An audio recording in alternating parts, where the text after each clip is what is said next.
Hello नमस्कार दोस्तों। Free digital study में आपका स्वागत है। आप पढ़ रहे हैं कक्षा 12वीं एनसीईआरटी गणित, जिसमें आप अध्याय 1 संबंध एवं फलन पर आधारित विविध उदाहरण देखते हैं। जो विविध प्रश्नावली के उदाहरण हैं इनकी बात कर रहे हैं हम। तो देखते हैं उदाहरण 45। कहा गया निर्धारित कीजिए या जांच कीजिए कि समुच्चय आर में मतलब वास्तविक संख्याओं की बात हो रही है। प्रदत्त निम्नलिखित द्विआधारी संक्रियाएं, मतलब आपको एक द्विआधारी संक्रिया यह दी गई है और एक यह दी गई है, और फिर इनमें से कौन सी संक्रिया जो है साहचर है, कौन सी क्रमनिमेय है।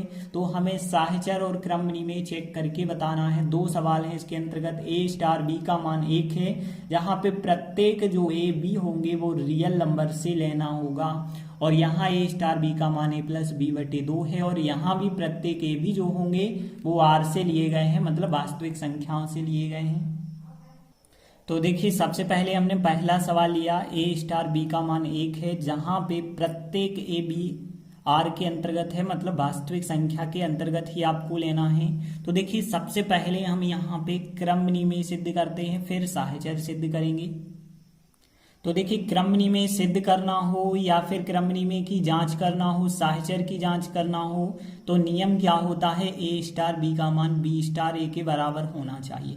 यहाँ पे यदि आप देखें क्रमनिमेय की बात करें, ए स्टार बी का मान 1 है, बी स्टार ए का मान भी 1 ही होगा, तो क्रमनिमेय तो होगा। तो देखिए हम क्या लिखेंगे, यहाँ वास्तविक संख्याओं में ए स्टार बी का जो मान है वो कितना है, 1 है, तथा यदि हम पलट के निकालें बी स्टार ए करें तब भी, तो यहाँ पलट के यदि बी स्टार ए निकालते हैं तब भी आंसर 1 ही होगा। देखिए ए स्टार बी का मान 1 है, चाहे आप ए बी के स्थान पे कुछ भी रख दें, बी सी कर लें, सी डी कर लें, लेकिन आंसर हमेशा 1 रहेगा। तो ए स्टार बी का मान 1 और बी स्टार ए का मान भी 1 आ गया है। तो हम कह सकते हैं कि चूंकि ए स्टार बी का जो मान है बराबर आया है बी स्टार ए के, अतः जो स्टार संक्रिया है वो क्रमनिमेय है। तो देखिए हमने लिखा था स्टार संक्रिया क्रमनिमेय है। अब हम साहचर्य की बात करते हैं। तो साहचर्य में हमें ए बी सी के रूप में 3 अवयव लेने होते हैं। तो यहाँ पे देखिए साहचर्य को यहाँ पे चेक करेंगे तो हम क्या लिखेंगे, यहाँ आर में मतलब वास्तविक संख्याओं में देखिए पहले आप इसका मान निकालेंगे, तो ए स्टार बी और स्टार सी, ए और बी में कोष्टक लगा के ध्यान देना, ए स्टार बी आप निकालोगे, ए स्टार बी का मान कितना है, 1 है, 1 रखा, फिर स्टार सी करेंगे तो 1 स्टार सी का मान क्या होगा। देखिए कोई भी दो संख्याओं का स्टार आंसर कितना है, 1 है, तो कोई भी दो संख्याओं का स्टार करेंगे चाहे वो 1 और सी हो या कुछ भी हो, तो उनका आंसर क्या रहेगा, केवल 1 रहेगा। अब देखिए यहाँ पे यदि हम यहाँ पे अब ए स्टार बी स्टार सी निकालते हैं, लेकिन इस बार बी और सी में कोष्टक लगाते हैं, तब आंसर हमें क्या मिलेगा। देखिए यदि हम देखें ए लिखा हमने, स्टार लिखा, क्योंकि पहले हमें कोष्टक सॉल्व करना है। बी स्टार सी का मान क्या है, देखिए ए स्टार बी का मान 1 है, चाहे बी स्टार सी, सी स्टार डी कुछ भी हम कहें, कोई भी दो संख्याओं के बीच स्टार लगाते हैं तो आंसर क्या आता है, 1। तो बी और सी का स्टार भी कितना होगा, 1 होगा। यहाँ पे अब देखें ए स्टार 1 का मान, तो किन्हीं भी दो रियल नंबर के भी संक्रिया लगाते हैं तो आंसर कितना आना है, 1 आना है। तो यहाँ पे इसका मान इसके मान के बराबर है, तो आप यहाँ पे बिल्कुल यही चीज लिखेंगे कि चूंकि ए स्टार बी स्टार सी का जो मान है वो बिल्कुल बराबर आ चुका है ए स्टार बी स्टार सी के, अतः जो स्टार संक्रिया है वो साहचर्य है। तो इस प्रकार से जो पहला सवाल था वो क्रमनिमेय भी हो जाता है और साहचर्य भी हो जाता है। अब हम बात करते हैं इस दूसरे सवाल की। तो देखिए दूसरा सवाल है, ए स्टार बी का मतलब ए प्लस बी बटे 2 है, और प्रत्येक ए बी रियल नंबर के अंतर्गत है, मतलब वास्तविक संख्याओं से ही ए और बी के मान लिए जाएंगे। सबसे पहली चीज हम क्रमनिमेय को चेक करेंगे, क्रमनिमेय होगा या नहीं होगा। तो यहाँ तो मौखिक है कि क्रमनिमेय है, क्योंकि ए स्टार बी का मान ए प्लस बी बटे 2 है, और बी स्टार ए यदि आप करेंगे तो बी प्लस ए बटे 2 होगा, दोनों बिल्कुल बराबर आएंगे। तो हम लिखेंगे बिल्कुल यही बात कि यहाँ पे आर में ए स्टार बी का जो मतलब है, ए स्टार बी का मतलब है ए प्लस बी बटे 2, तथा यदि हम देखें बी स्टार ए की बात करें तो बी स्टार ए का मतलब क्या होगा, जब ए स्टार बी का मतलब है कि दोनों संख्याओं का योगफल बटे 2, तो बी स्टार ए का मतलब होगा बी प्लस ए बटे 2। अब देखिए चाहे हम ए प्लस बी बटे 2 कहें या बी प्लस ए बटे 2 कहें, बात तो एक ही है। तो हम कहेंगे चूंकि ए स्टार बी का मान बराबर आ जाएगा बी स्टार ए के, अतः स्टार संक्रिया क्रमणी में है। तो देखिए हमने लिखा था स्टार संक्रिया क्रमणी में है। अब यदि हम बात करें साहचर की, तो साहचर में आपको पता है साहचर में ए बी सी 3 की बात करनी होती है। तो यहाँ पे ए स्टार बी स्टार सी का पहले मान निकालना होगा, फिर इसका मान, दोनों मान बराबर यदि आ गए तो कहेंगे साहचर है। तो हम यहाँ पर लिखेंगे, यहाँ आर में मतलब यहाँ वास्तविक संख्याओं में ही ए बी सी रखे गए होंगे। तो यहाँ पे ए स्टार बी स्टार सी का मान निकालना होगा। तो पहले आपको ए और बी में कोष्टक लगाना पड़ेगा, फिर बाद में बी और सी में लगाएंगे कोष्टक। तो देखिए ए स्टार बी का मतलब क्या है, ए प्लस बी बटे 2। तो हमने क्या किया, ए प्लस बी बटे 2 किया, फिर स्टार सी कर दिया। अब देखिए पहली संख्या यह हो गई और दूसरी संख्या यह हो गई, तो इनके बीच फिर स्टार कैसे लगाएंगे, कैसे द्विआधारी संक्रिया लगाएंगे। तो आपको पता है कि दो अवयव यदि ए और बी हैं तो दोनों का योगफल बटे 2 होता है। एक अवयव ए प्लस बी बटे 2 है और दूसरा अवयव सी है, तो फिर यहाँ पे जब संक्रिया लगाएंगे तो दोनों का योगफल होगा ए प्लस बी बटे 2 प्लस सी होगा, और फिर बटे कितना करना होगा, 2 करना होगा। और इसे यदि आप हल करेंगे तो देखिए बटे 2 है, इसे हटाना पड़ेगा। तो 2 का हम हर एक स्टेप से गुणा कर देते हैं, तो यहाँ पे a प्लस बी आएगा क्योंकि 2 यहाँ कट जाएगा।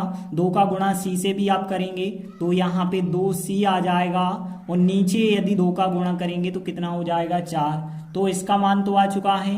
अब देखिए हम तथा करके अब a बाहर रखेंगे, b और c में कोष्टक लगा के इसका मान ज्ञात करेंगे क्या आता है। तो देखा जाए यदि तो ए स्टार हमने लिखा, अब देखिए बी स्टार सी का मान क्या होगा। जब आपको पता है ए स्टार बी का मतलब दोनों का योगफल बटे 2 है, तो बी स्टार सी का मतलब होगा बी प्लस सी बटे 2 होगा। कोष्टक बना के लिखा है हमने क्योंकि ये बड़ी संख्या है थोड़ी। अब देखिए यहाँ पे ए स्टार बी प्लस सी बटे 2 का मान कैसे आप निकालेंगे, पहली संख्या दूसरी संख्या। तो आपको कैसे सॉल्व करना है, जब दो संख्याओं के बीच स्टार लगाओ तो दोनों का योगफल बटे 2। तो यहाँ पहली संख्या दूसरी संख्या, तो यहाँ पे आएगा ए प्लस बी प्लस सी बटे 2 आएगा और फिर बटे 2 आएगा, मतलब दोनों का इसका और इसका योगफल आएगा फिर बटे 2 आएगा। अब देखिए यहाँ पे बटे 2 है, 2 तो हटाना पड़ेगा। तो 2 का हम हर एक स्टेप के साथ गुणा करेंगे, तो 2 का ए के साथ भी गुणा होगा, 2a आएगा, और b प्लस सी बटे 2 के साथ 2 का गुणा करेंगे तो 2 कट जाएगा, केवल बचा होगा b प्लस सी। और नीचे यदि हम देखें तो 2 का जब आप गुणा करेंगे तो 2 गुणित 2 कितना हो जाएगा, 4। अब आप देख सकते हैं ऊपर आया था a plus B plus 2c बटे 4, यहाँ 2a प्लस बी प्लस सी बटे 4। देख सकते हैं जी बराबर नहीं आ रहा है क्योंकि यहाँ 2a आ रहा है, यहाँ 1a, यहाँ 1c आ रहा है, यहाँ 2c आ रहा, तो जी बराबर नहीं आ रहे हैं। तो हम लिखेंगे तो देखिए हम लिखेंगे ए स्टार बी स्टार सी का मान बराबर नहीं आया है, ए स्टार बी स्टार सी के बराबर नहीं आया है, अतः जो स्टार संक्रिया है वो साहचर्य नहीं है। तो हमने लिखा था स्टार संक्रिया साहचर्य नहीं है। इस प्रकार जो दूसरा सवाल है उसमें स्टार संक्रिया क्रमणी में तो है लेकिन साहचर्य नहीं है। देखिए अगला उदाहरण है 46वां। समुच्चय ए दिया गया है 1 2 3 से स्वयं तक के सभी एकेकी फलों की संख्या ज्ञात करने के लिए कहा गया है। तो यहाँ पे देखिए एकेकी फलों की संख्या क्या होती है। देखिए आपने पढ़ा है आच्छादक फलों की संख्या, क्योंकि हमने जो है एक 10वां क्वेश्चन विविध प्रश्नावली का किया था, उसमें देखा था n अवयव थे तो फैक्टोरियल n हमने कर दिया था।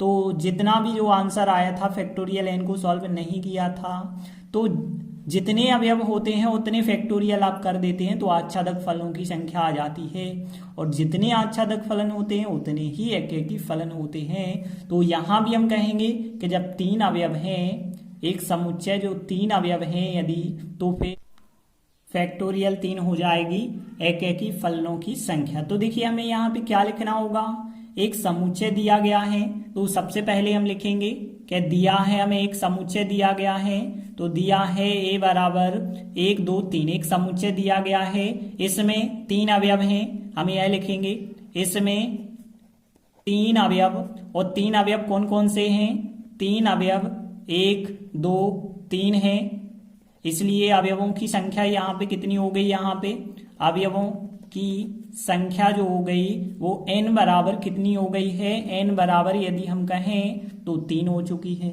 अब देखिए हमें पता है जब 3 अवयव हैं तो इनके क्रमचयों की जो संख्या होगी वो फैक्टोरियल 3 होगी, और जितने क्रमचय बनते हैं उतने ही एकेकी फलन होते हैं। तो यहाँ पे जो समुच्चय 1 2 3 है इसके क्रमचयों की संख्या जो फैक्टोरियल n होती थी वो कितनी हो जाएगी, फैक्टोरियल 3 हो जाएगी, और फैक्टोरियल 3 का मतलब होता है 3 गुणित 2 गुणित 1, 3 गुणित 2 गुणित 1, और 3 गुणित 2 गुणित 1 कितना होगा, 6 होगा। तो यहाँ पे कह सकते हैं क्रमचयों की जो संख्या 6 है, अतः एकेकी फलनों की संख्या भी क्या होगी, 6 होगी। तो देखिए हमने लिखा था समुच्चय 1 2 3 से स्वयं तक के सभी एकेकी फलनों की संख्या कितनी हो जाएगी, 6, क्योंकि यहाँ पे भी आप देख पा रहे हैं कि 6 जो है क्रमचयों की संख्या है, और जितनी क्रमचयों की संख्या होती है उतनी ही एकेकी फलनों की संख्या होती है, तो एकेकी फलनों की संख्या भी कितनी हो जाएगी, फिर 6 हो जाएगी, यही हमारा फिर आंसर होगा। तो इस प्रकार से हमने 2 महत्वपूर्ण उदाहरण किए। आगे की वीडियो में हम आगे के उदाहरण करेंगे, तब तक के लिए धन्यवाद।